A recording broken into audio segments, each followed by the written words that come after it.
संगत वारन लाइ सिर भी कंदा चांडिया आहियूं हाज़िर।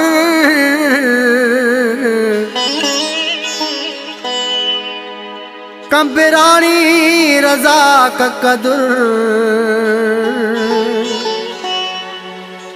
कंदा आहियूं कुर्ब वारन जो।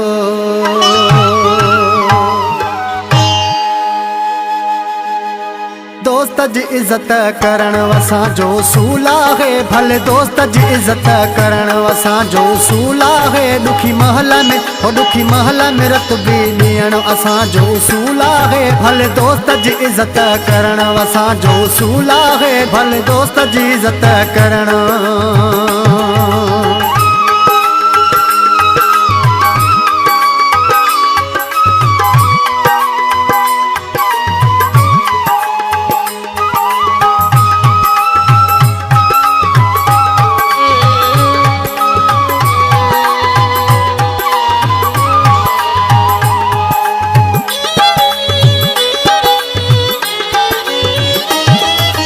वॾड़नि जी या असांखे नसीहत दोस्त भलो जागी रहे मिल्कियत।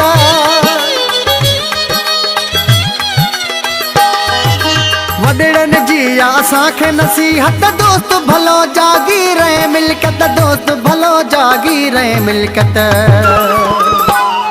दुख सुख में शरीकू थियण, दुख सुख में शरीकू थियण, दुखी महल में हो दुखी महल में रत बि ॾियण असांजो उसूल आहे, भले दोस्त जी इज़त करण।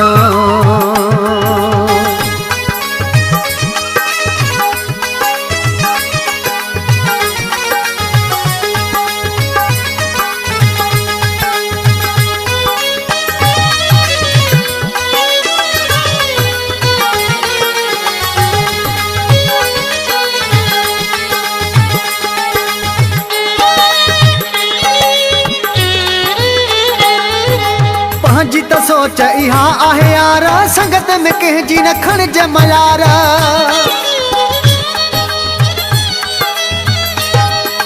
पंहिंजी त सोच इहा आहे यार, संगत में कंहिंजी न खणिजे मयार, संगत में कंहिंजी न खणिजे मयार। वाइदनि ते पूरो लहणा, वाइदनि ते पूरो लहणा, हो दुखी महल में हो दुखी महल में रत बि ॾियण असांजो उसूल आहे, भले दोस्त जी इज़त करण।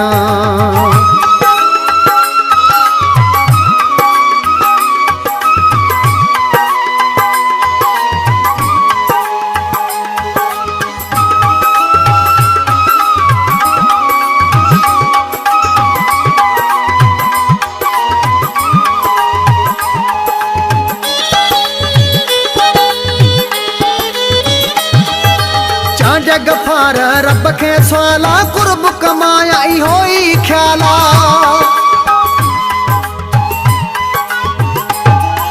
चांड गफ़ार रब खे सवाला कुर्ब कमाया इहो ई ख्याला, कुर्ब कमाया इहो ई ख्याला।